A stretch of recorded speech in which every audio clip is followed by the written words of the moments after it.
네. 자, 이번 시간에는 앞 시간에 이어서 여러분 두 번째 사원 있죠? 309페이지 자료에 보시면은 노현주 씨의 연말정산 자료가 있습니다. 같이 한번 해보도록 하겠습니다. 자, 자료 1번을 보시면 연금저축 있네요. 자, 여러분 이제 연금저축이 가입자 박정수.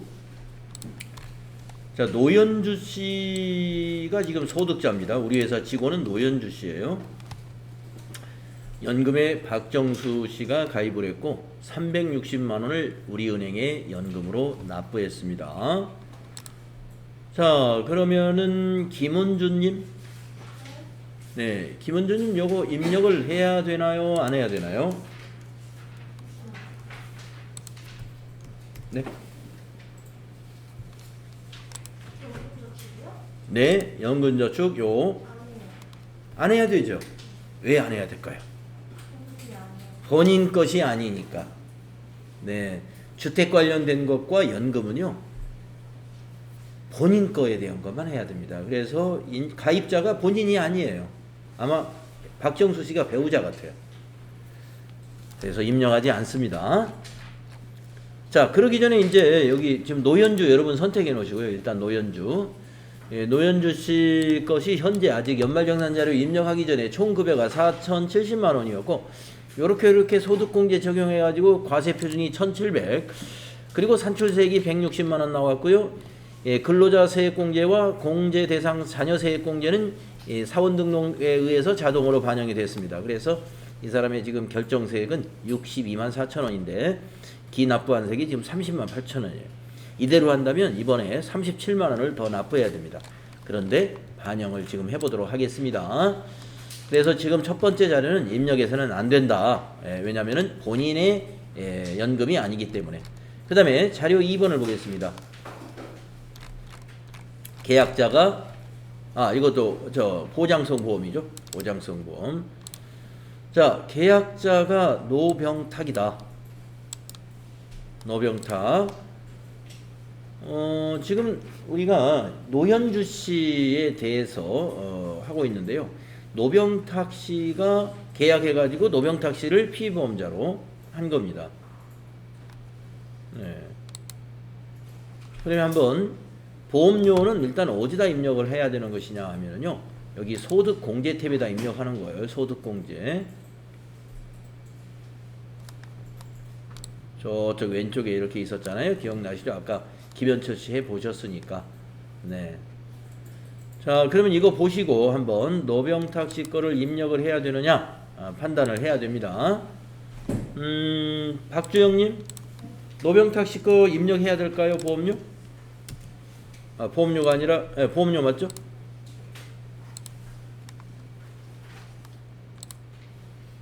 요 80만 원.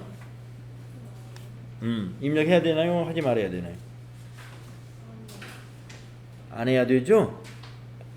왜 안 해야 되죠? 노병탁 씨가 기본공제 대상자가 부로 돼 있단 말이에요. 그러니까 보험료는 나이와 소득을 다 봐야 된다고 그랬죠. 나이든 소득이든 하나가 걸렸기 때문에 부가 된 거죠. 그래서 이건 입력해서는 안 됩니다. 네. 아까 우리가 보험료는 나이, 소득, 지출 기간 이 세 가지를 다 봐야 된다고 그랬어요.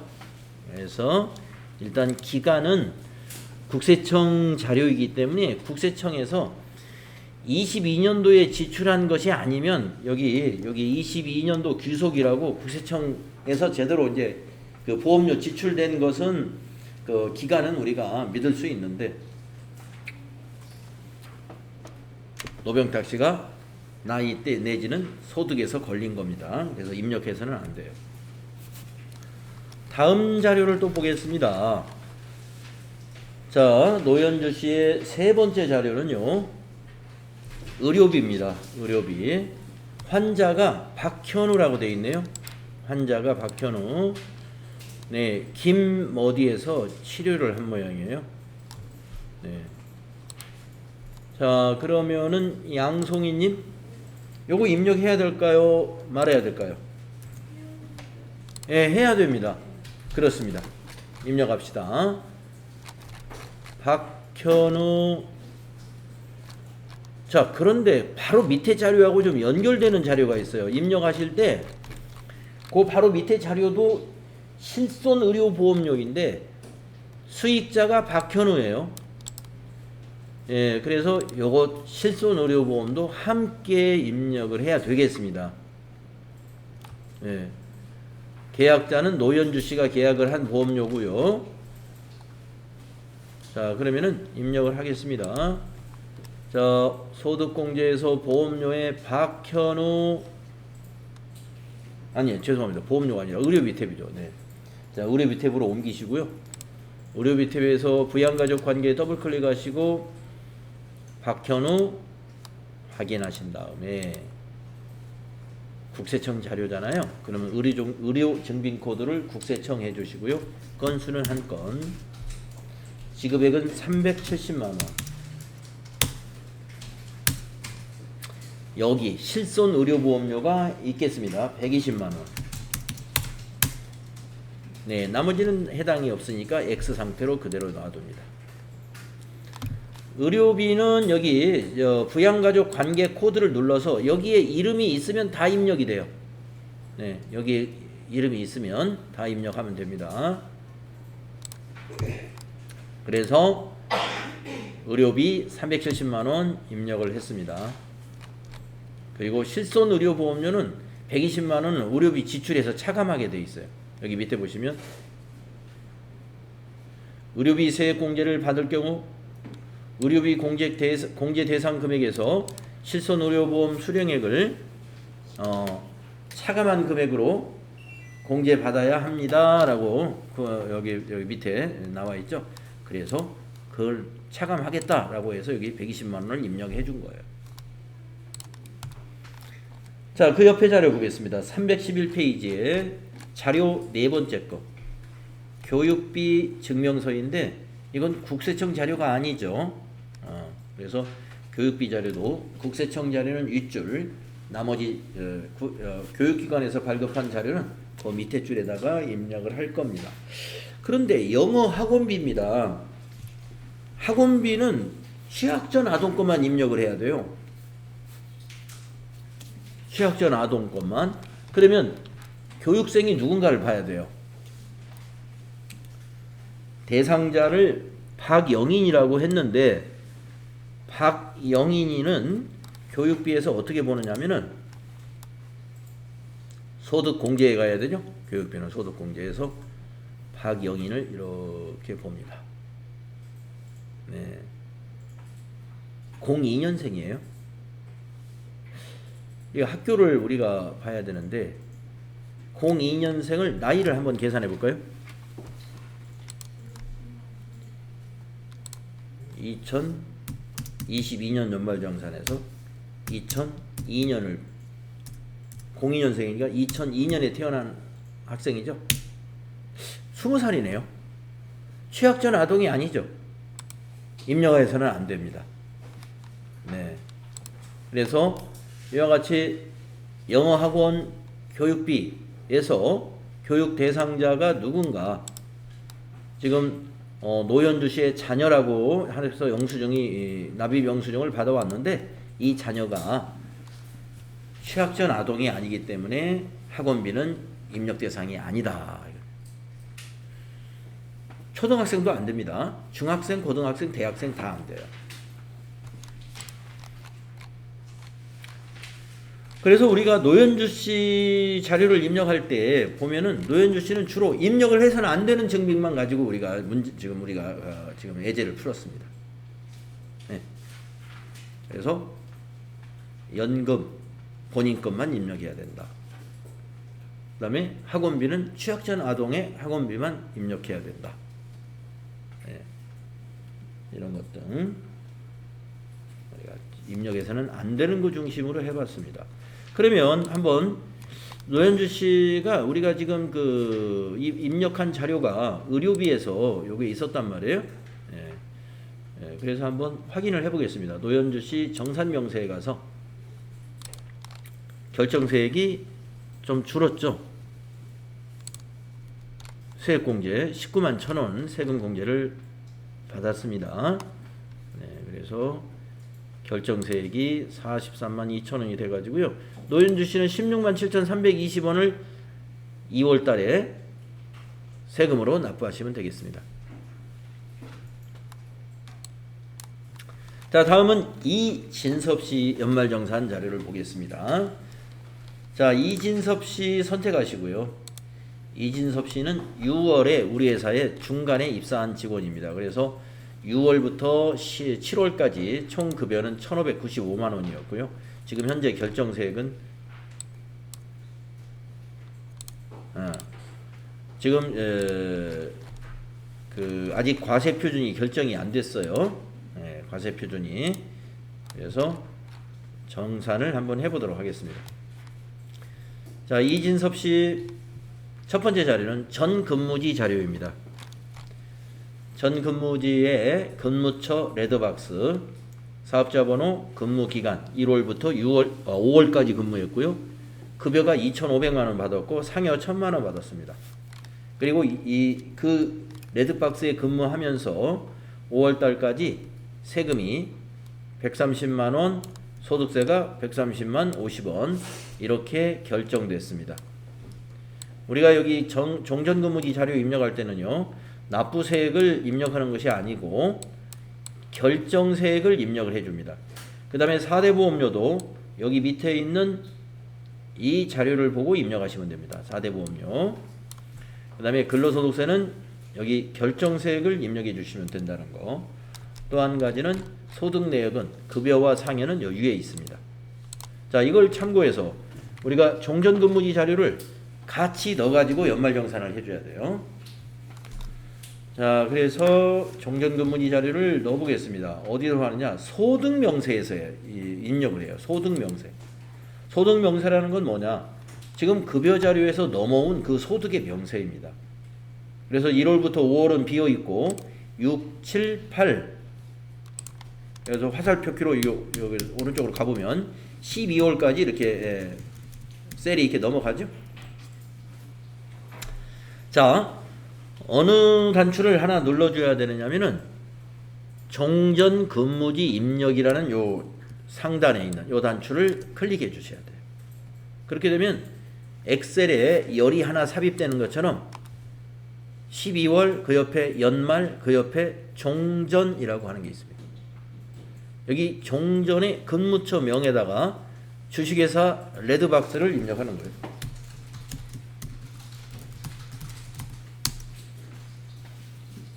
네, 이 회사의 사업자 번호도 거기에 있습니다.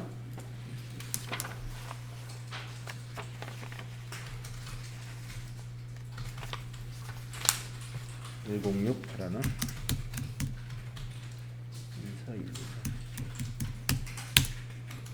급여도 거기 2,500만 원이죠. 네, 상여도 입력하십시오. 1,000만 원. 네, 쭉 내려오고요. 어디로 오냐면 건강보험료로 내려오세요. 이제 그 원청지수 영수증 밑에 있습니다. 건강보험료 관련된 거 4대 보험료들 833750 장기요양보험료 9096049 국민연금 1093500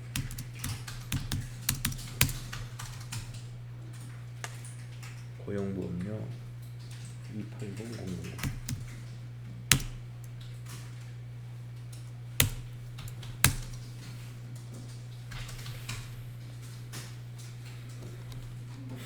네, 이렇게 입력하시게 되면 밑에 또 소득세 지방소득세도 입력하세요. 결정세액으로 1300 506 130 050 근무기간도 시작일과 종료일로 나누어서 입력해 주세요. 2022년 1월 1일이 시작일, 2022년 5월 31일이 종료일이 되는 것이죠.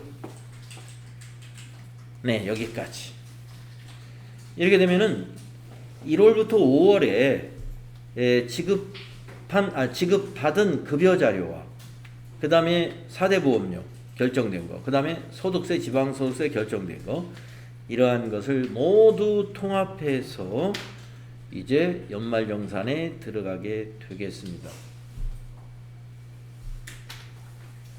네. 그러면 이제 소득 금액이 더 늘어났어요. 3,500이 더 더해지니까 정산명세에 가보시면은 이제 이진섭 씨 총 급여가 5,095만 원으로 늘어나고 종전근무지 자료를 넣었더니 이제 과세 표준이 산출이 됐습니다. 그래서 산출세액이 260 정도 되고요.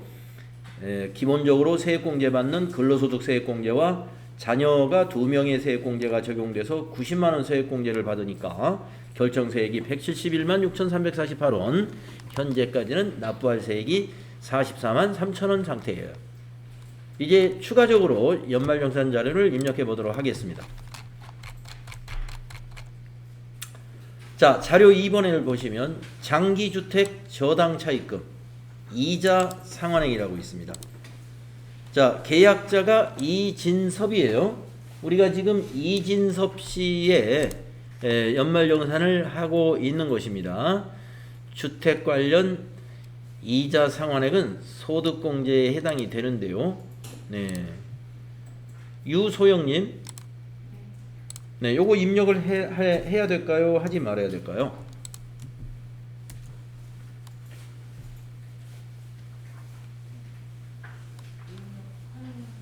그렇습니다. 입력해야 됩니다. 예, 주택 관련되는 거 본인인가 아닌가만 보시면 돼요. 본인인가 아닌가. 네, 본인입니다. 자, 이진섭 씨가 지출한 거고요. 이게 언제 차입했느냐? 2012년 8월에 차입했습니다. 그리고 상환 기간이 언제냐? 20년짜리입니다. 네, 요 두 가지를 알고 입력해야 될 셀을 찾아가야 됩니다. 자, 그러면 소득공제니까 정산명세에 가셔가지고, 자, 또 한 가지 여러분이 아셔야 될 게, 주택 관련 소득공제하고 그 다음에 아까 연금하고는 이 정산명세에다 직접 입력하는 거예요. 아직 연금하고 주택자금 관련된 소득공제 한 번도 입력을 안 해봤는데요. 네, 지금 이진섭 씨에서 나왔습니다. 여기에 월세 명세가 여기 있습니다. 여기 월세 명세도 여기다 입력은 하지 않아요. 여기 기본적으로 월세 명세, 연금 투자 명세, 요거는 입력하는 곳이 아니다. 예, 여긴 입력하는 곳이 아닙니다. 보기만 하는 곳이에요. 예, 입력하는 곳은 여기에서 입력이 일어납니다. 여기 신용카드까지가 끝이에요. 저 끝에 두 개 있는 것은 여러분 연말정산 데이터 입력할 때 절대로 입력하는 곳이 아닙니다. 거기는 그냥 보기만 하는 조회 화면이라고 보시면 돼요. 예, 입력하는 탭은 이렇게 6개입니다. 정산명세, 소득명세, 소득공제, 의료비, 기부금, 신용카드, 이 6개 탭에다 입력하는데 정산명세에 입력하는 것을 우리가 지금 처음 해보는 거예요. 네, 정산명세에 주택 관련된 거, 월세, 그 다음에 연금 관련된 거, 이것을 정산명세에다 입력합니다. 주택 관련, 그 다음에 연금 관련된 거. 자, 그러면 왼쪽에 소득공제 있을 텐데요. 주택 관련된 것이 34번에 있어요. 34의 가를 보시면 주택 임차 차입금 원리금 상환액, 나를 보시면은 34의 나요. 장기주택 저당 차입금 이자 상환액. 네. 그래서 지금 이 내용은 장기주택 저당 차입금에 대한 이자 상환액이 되겠습니다. 그래서 최초 차입일이 2012년이면은 여기서 보면 11년 이전에 차입했느냐, 12년 이후에 차입했느냐, 15년 이후에 차입했느냐, 이렇게 구분이 되어 있습니다.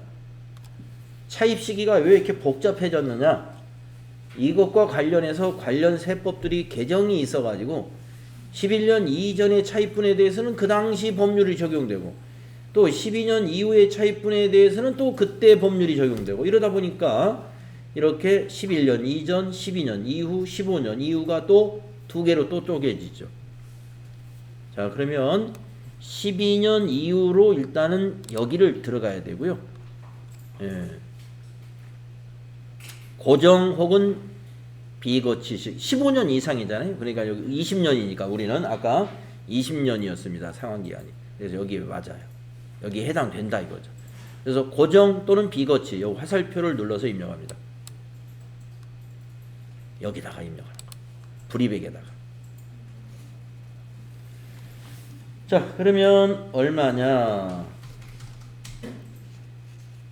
연간 합계 금액을 입력하시는 거죠. 120만 원. 네. 120만 원 모두 소득공제에 적용을 받습니다. 밑에 확인 눌러주시면 되겠습니다. 요 입력 위치만 몇 년도 차입분인가 보셔가지고 골라서 이 화살표 눌러서 입력해 주시면 되겠습니다.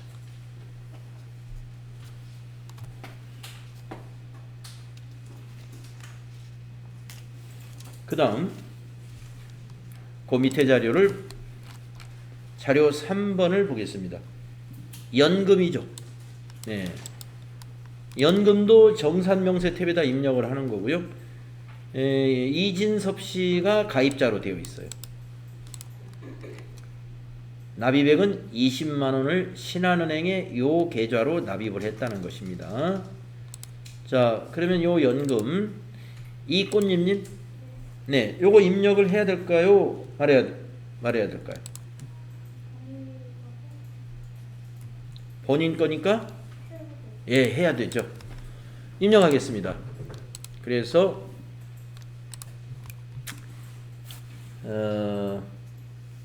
퇴직연금은 어디에 있느냐? 오른쪽에 세액공제에 해당이 되는데요. 여기 연금 계좌라는 거 57번부터 58, 59, 59-1 여기에 해당이 되는데, 여기에 연금 저축을 요거 한번 눌러보세요. 59번에 이 화살표를 눌러보시면 여기서 골라주시면 됩니다. 자, 이건 퇴직연금에 해당이 되니까 1번 선택하시는 거예요. 1번 퇴직연금. 금융회사 코드는 더블 클릭해서 거래처 검색하듯이 검색하시는 거죠. 그래서 신한은행입니다. 신한은행이죠. 그냥 신한은행 두 번째 거 확인해 주시고, 계좌번호 거기 표에 보면 나와 있어요. 1, 2, 3, 4, 5 이렇게 되어 있는 거.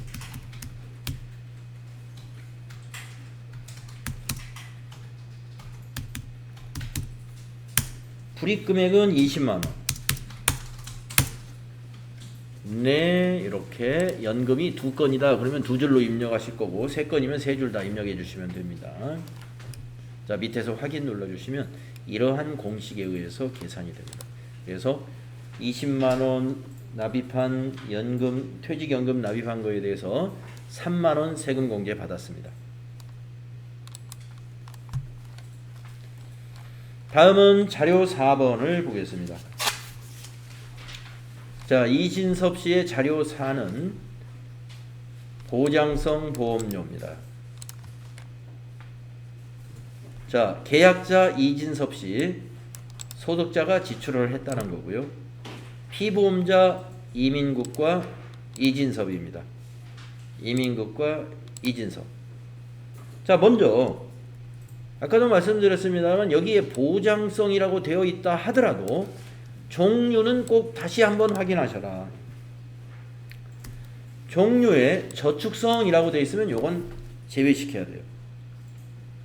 그래서 계약자 본인을 피보험자로 한 금호생명 미래저축 보험은 입력해서는 안 되는 겁니다. 그러면 이것만 해당이 되죠. 보장성은. 그 다음에 이민국이 거를 입력을 해야 되느냐 하는 것은 이민국의 나이 요건과 소득 요건을 봐야 되는 문제이기 때문에 보험료를 입력하는 그 탭을 가보겠습니다. 소득 공제 탭에 가셔가지고 이민국을 보고 판단하시면 돼요. 이민국을 보고 판단하시면 돼요. 여기에 입력된 사항을 보시고, 자 그러면은 한번 보겠습니다. 질문 한번 해볼게요. 이남희님, 이 이민국의 보험료는 입력해야 되나요? 말해야 되나요? 예, 해야 됩니다. 기본공제 대상자니까 나이와 소득 요건에 문제가 없으니까 20세 이하로 되어 있는 거죠. 입력하겠습니다. 자 그러면은 이민국의 80만 원은 국세청 줄에다가 입력해 주시면 되겠습니다. 이민국의 국세청 보장성 여기 80만. 자, 또 보험료가 있나요? 밑에 보니까 이제 교육비로 넘어갔습니다. 자, 교육비도 여기 소득공제 탭에서 같이 입력합니다. 누구의 교육비인가 봤더니 연말정산 아니죠, 국세청 자료이고요. 학생이 이지영입니다. 교육비는 소득만 확인을 하시는 것이고요. 그리고 직계 비소권은 입력하지 않는다.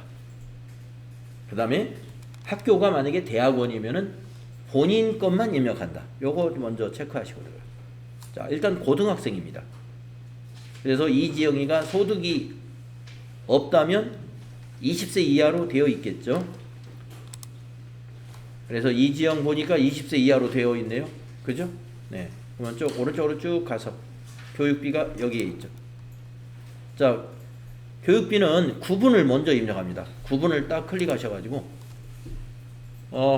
여기 고등학교라고 교육비에 되어 있으니까 여기 초, 중, 고 2번을 딱 클릭하시면, 그리고 국세청주를 여기를 딱 클릭하시면 이렇게 더블 클릭을 해야 되는 거예요.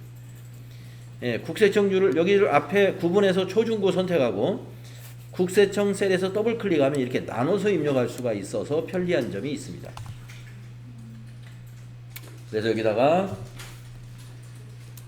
76만 원을 일반 교육비에다 입력해 주시고, 그 다음에 거기 보면 현장 체험학습비 10만 원 나간 거 있죠? 세 번째 줄에 초중고 체험학습비 10만 원 여기다 입력해 주시고, 그 다음에 그 자료 4번에 하고 또 연결이 됩니다. 자료 4번에 보시면은 이지영 같은 학생이에요. 인적사항이 같죠. 교복구입비가 있어요. 예, IB 클럽 세종점에서 60만 원 지출했는데 이게 이제 원래 한도가 50만 원이거든요. 여기다 여러분이 60만 원을 입력을 해보세요. 그러면 50만 엔터 치면 50만 원을 이렇게 고쳐집니다. 우리가 이제 의료비에서 1인당 안경 연간 50만 원 한도는 따로 입력하는 셀이 없기 때문에 그걸 우리가 빼고 입력을 할 수밖에 없지만, 교육비에서는 우리가 초, 중, 고생으로 구분을 해서 그 교육비 국세청 셀이나 이 셀을 더블 클릭하면 이렇게 구분해서 입력할 수 있게 되어 있어요. 그래서 교복구입비 60만 원 입력하더라도 50으로 고쳐집니다. 근데 초등학생 교복구입비는 입력하면 안 돼요. 예, 초등학생 우리가 교복구입비는 여기 보시대요. 예, 보시면 중고생 교복구입비라고 되어 있잖아요. 예, 중고생의 교복구입비가 그 세액공제 대상이 되는 거고요. 간혹 가다가 사립학교 다니는 초등학교가 교복이 있을 수가 있습니다. 그거는 일단 대상이 아니다. 예, 그래서 교복은 중고등학교 학생만 해당이 된다. 대학생도 혹시라도 대학교가 교복이 있는 학교는 없겠지만 입력 대상이 아니다. 자, 이지영의 예, 일반 교육비, 그리고 교복 구입비, 그 다음에 체험 학습비를 다 입력했습니다. 확인해 주시면.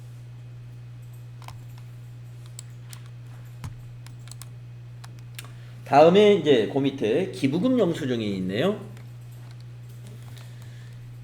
네, 기부자가 이진섭입니다. 기부한 단체는 교회가 되겠네요. 50만원 금전으로 기부했다. 기부한 기간은 전기께 아니고 단기 겁니다. 네. 제가 이제 기부금 전기 거가 시험에 나온 적은 없다 그랬는데, 뭐 이렇게 기부한 날짜 보시면 전기 건지 단기 건지 알 수가 있습니다. 대부분 다 단기에서만 문제를 내요. 자, 그러면은 기부금 탭에 가셔야죠. 네, 기부금 탭에 들어가셔서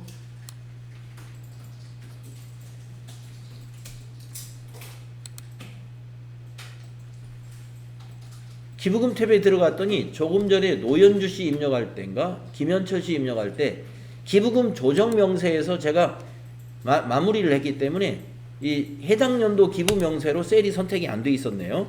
여러분 이 탭을 해당 연도로 먼저 클릭을 해 놓으세요.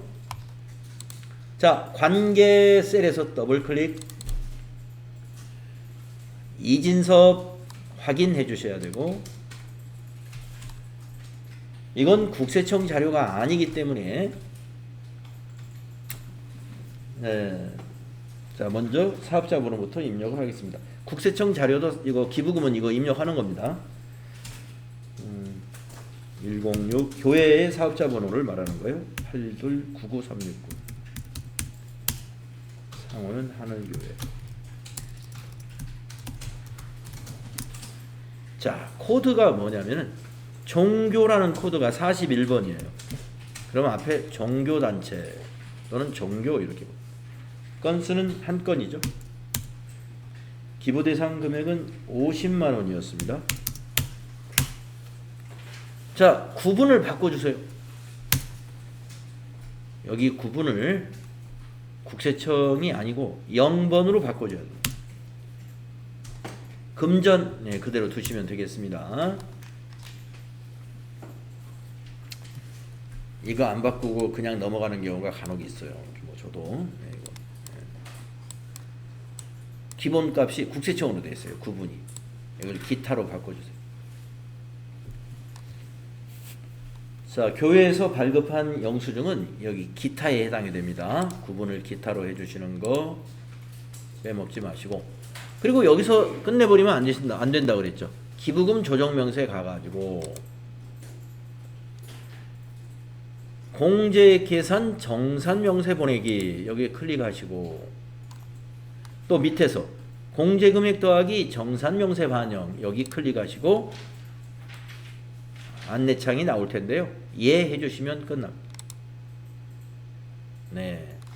그리고 혹시라도 전년도 기부한 거에 대한 것을 입력하라고 하는 게 나오면은 여기다 입력하지 말고 해당 연도에다 입력하지 말고 처음부터 기부금 조정 명세에 와가지고 요 밑에다 입력해 주시면 돼요.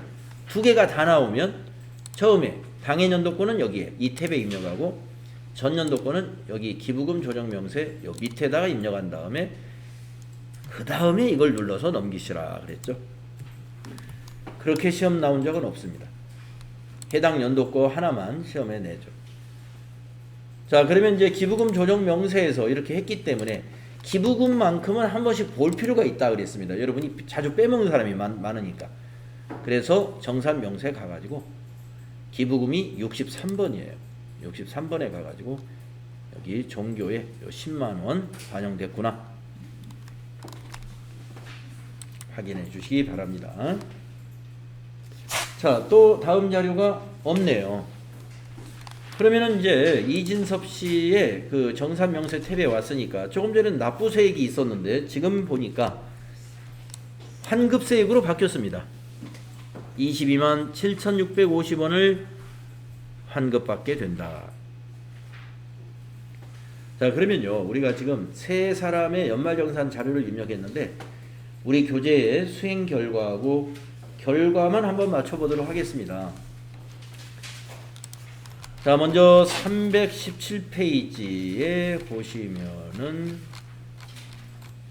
우리가 처음에 했던 김현철 씨의 319페이지네요. 319페이지에 보시면은 김현철 씨의 정산명세 그림이 보이는데 맨 마지막 요 76번에 있는 이것만 확인해 보시면 일치하는지를 알 수가 있겠습니다. 마이너스 213861010 네, 맞았고 노현주 씨도 맞춰보시죠. 노현주 씨는 321페이지에 결과 그림이 있습니다. 321페이지에 요것만 맞춰 167,320원을 납부해야 된다. 네, 제대로 되고요. 세 번째 사람 이진섭 씨의 정산명세는 325페이지에 있습니다.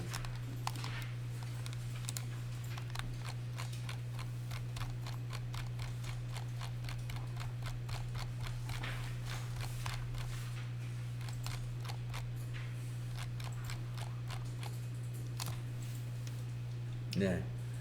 그래서 방금 했던 이진섭 씨는 마이너스 227,650원으로 확인됐습니다. 네. 정확하게 일치했습니다. 8월 이후에 출제되는 문제에서는요, 이 정산 명세에서 확인해보고 답을 기록해야 되는 문제도 출제가 된다라고 모의고사 문제를 보면 나와 있더라고요. 그러니까 연말정산을 예를 들어서 이진섭 씨의 연말정산을 해라라고 이렇게 지금과 같이 똑같이 이렇게 자료를 줄 거란 말이에요. 그러면 여러분이 이렇게 입력하고 나서 이제 여러분이 나중에 조회를 통해서 답을 맞추고 그걸로 점수가 반영이 된다는 거예요. 그래서 만약에 정산명세에 있는 기본공제 부양가족 수는 몇 명이냐라고 물으면 여기 딱 보시고 26번에 3명이라고 되어 있으니까 3명 이렇게 답안을 입력하시면 됩니다.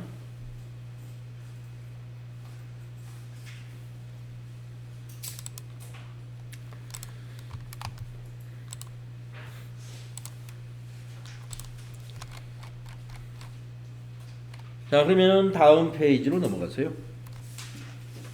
연말정산이 끝났으면 2월 달에도 원천징수 이행상황 신고서를 작성해야 되겠죠. 그래서 원천징수 이행상황 신고서를 또 한번 작성해 보도록 하겠습니다. 근데 이번에 작성할 때는 좀 특이한 것이 뭐냐,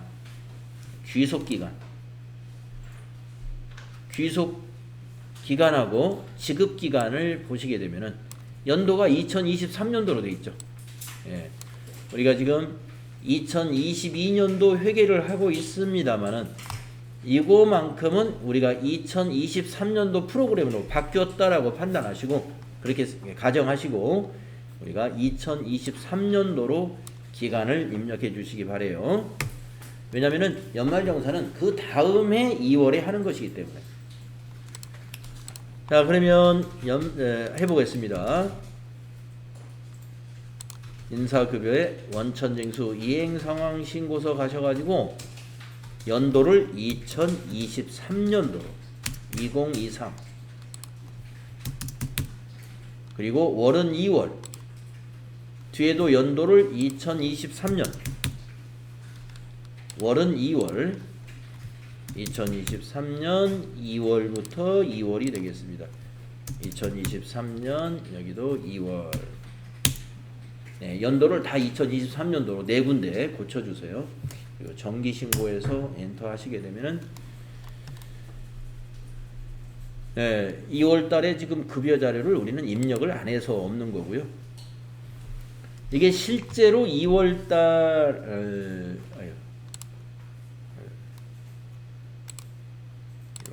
그래서 2월 달 거 해보시면 연말정산 2월 달에 3명 총 지급액이 이렇게 되고 환급세액이 199만 8,600원이 됩니다. 네, 교재하고 똑같죠. 이렇게 해서 이제 연말정산을 했을 때는 또 다음 3월 달에 또 납부할 세액이 발생하니까 연말정산 때 환급받은 세액을 당월에 딱 신청하는 방법도 있지만 이걸 가지고 계속 3월 달에 납부할 세액에서 차감시키고 또 환급세액이 굉장히 많았다 그러면 4월에도 차감시키고 너무 많다 그러면 환급 신청을 했다가 납부하는 것도 괜찮아요. 자, 그리고 이제 저장하시고 닫아주시면 되겠습니다.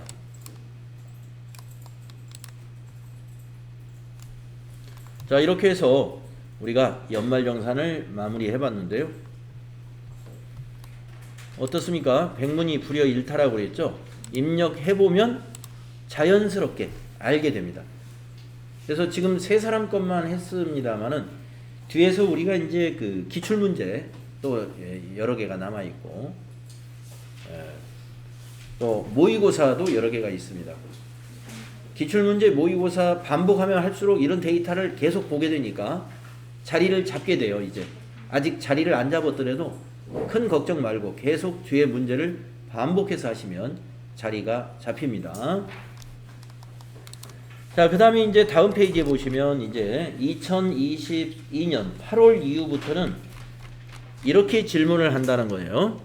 연말정산 자료를 입력한 다음에 그동안 이제 6월달 시험까지는 그 입력한 것 자체를 가지고 채점을 해요. 근데 8월부터는 입력한 자체로 점수를 채점하는 게 아니고 이렇게 질문해가지고 이걸로 배점을 해요. 이거 여기에서 점수를 채점한다. 자, 1번부터 한번 해보죠.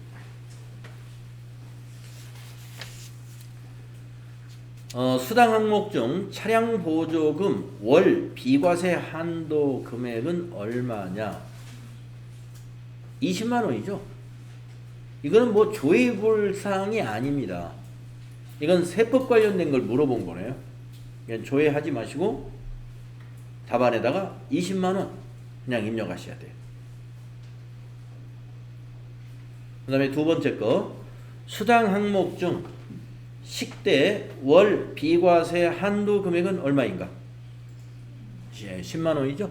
이것도 조회하는 게 아닙니다. 이렇게 물어보게 되면 그냥 답안에다가 10만 원 입력하시고 그 다음에 3번 보겠습니다. 8월분 급여자료 입력의 전체 사원의 비과세 금액은 총 얼마인가? 전체 사원의 비과세 우리가 별로 안 봤죠. 우리가 한 사람 한 사람 것만 우리가 저 급여자료 입력할 때 여러분하고 저하고 확인해 가면서 입력을 했던 것 같은데 전체는 그 우측에 있습니다. 한번 보도록 하겠습니다. 8월분 급여자료 입력을 가보겠습니다. 인사급여의 급여자료 입력에서 8월 선택하시고요. 1번 급여 네. 자, 네 사람 것이 있고요. 오른쪽에 보시면 과세가 1,380만 원, 비과세가 110만 원이라고 이게 합계예요. 여기 있는 네 사람의 합계가 이쪽에 보이는 겁니다. 거기에 비과세 110만 원 이렇게 보시면 돼요. 다른 양식에도 혹시 없을까요? 다른 양식에는 급여 대장을 한번 보도록 하겠습니다. 8월 급여 대장 1번 급여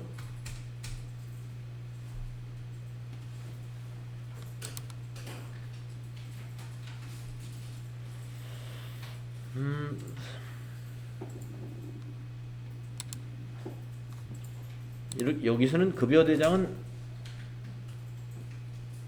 사원별로 전체를 볼 수 있는 메뉴가 있는데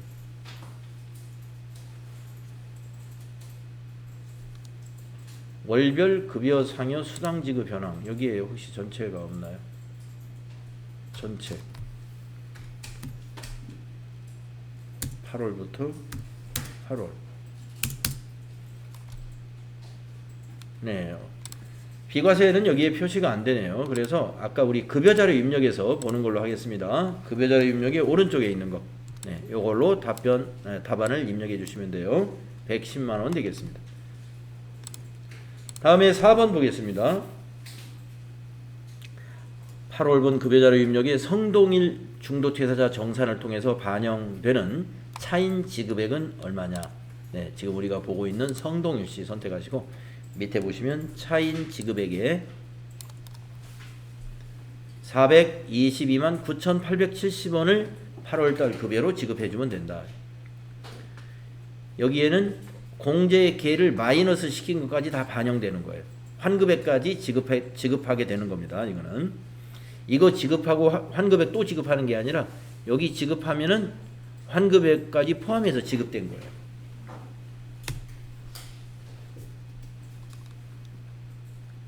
그래서 답은 4,29,870 입력하시면 되겠고, 다음에 5번 문제 보시면 8월 원천징수 이행상황 신고서에 확인되는 근로소득 간이세액 총 지급액은 얼마냐? 네, 아까 우리가 작성을 했었는데요. 원천징수 이행상황 신고서를 귀속기간을 8월로 하고 지급기간도 8월로 해서 정기신고에서 조회하시면은 간이세액 구분에 있는 총 지급액은 1,420만 원이다. 그래서 14,200,000을 해당 답안에 입력해 주시면 되겠습니다.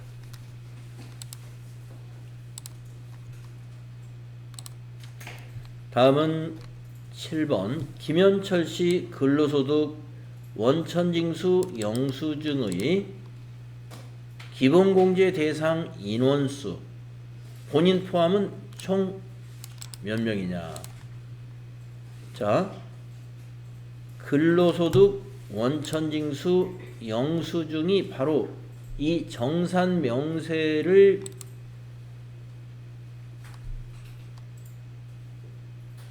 인쇄하면은 그 이름이 근로소득 원천징수 영수증이에요. 그러니까 우리가 근로소득 원천징수 영수증이라는 질문이 나오잖아요. 그러면은 연말정산 근로소득 원천징수 영수증 이걸 말하는 거예요. 네, 요 메뉴였고 거기에 이 정산 명세 탭 있잖아요. 정산 명세 탭 이거를 여기다 놓고 여기 여러분이 인쇄 단추를 누르게 되면 근로소득 원천징수 영수증입니다. 그러니까 여기에서 기본공제 대상자가 몇 명이냐라고 했습니다. 그러면 여기 부양가족을 4명이라고 했잖아요. 4명. 그러면 이 부양가족 4명에 본인이 포함되어 있느냐 포함되어 있지 않느냐 한번 따져보겠습니다. 소득공제에 가보면 나와 있어요. 자, 소득공제에 지금 한 사람, 두 사람 여기 기본이 부가 아닌 사람을 한번 세워보세요. 하나, 둘, 셋, 넷, 다섯, 6사람이죠. 하나, 둘, 셋, 넷, 다섯, 6명인데 왜 거기 4명으로 되어 있느냐? 4명은요 배우자 따로 있었고 본인이 따로 있었어요. 그러니까 본인과 배우자 뺀 4명이 여기 하나, 둘, 셋, 4명이었던 거예요. 자, 그러면 여기에 있는 본인 포함해서 몇 명이냐? 그러면 6명이라고 돼요. 6명.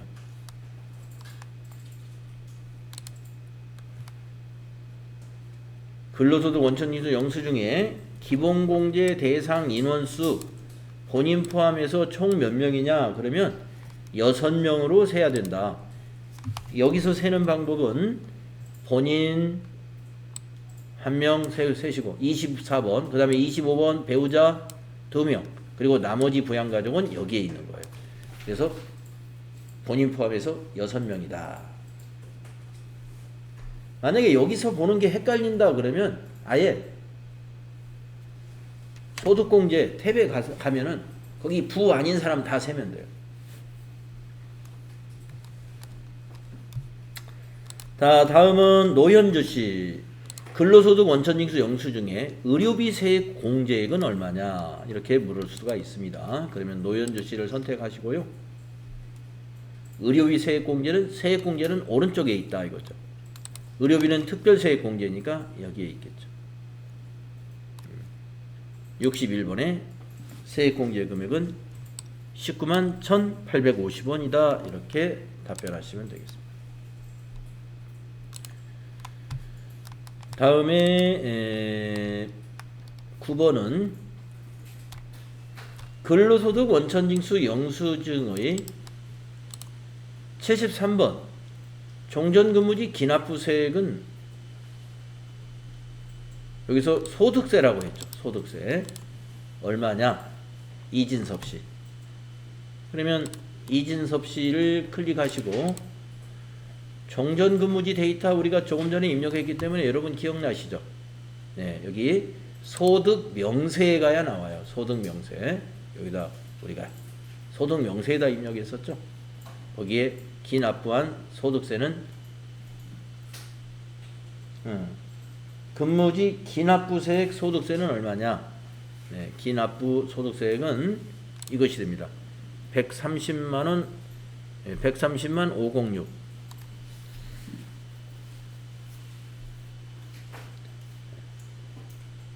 이것이 연간 납부한 세액입니다. 소득세로 1,300,506 이렇게 입력해 주시면 됩니다.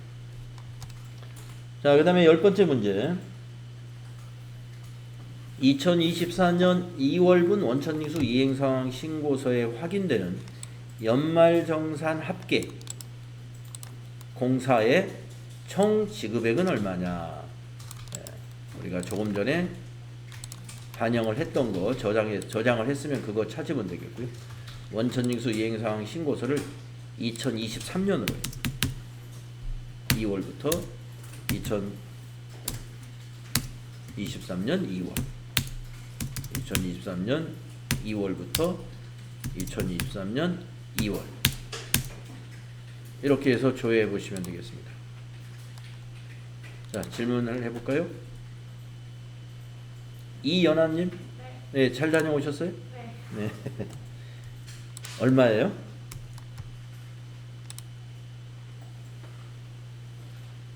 총 지급액은 연말정산 합계 총 지급액은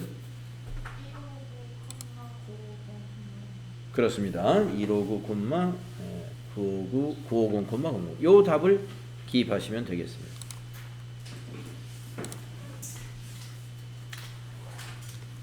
네, 이현정님 나오셨죠? 네, 그리고 임은홍님도 나오셨고, 조용선님, 네, 지명선님, 네, 차소연님, 천은민님, 네. 그러니까 오늘 결석은 3분이 하셨네요. 자, 오늘 수고 많이 했습니다. 네, 내일 뵙겠습니다.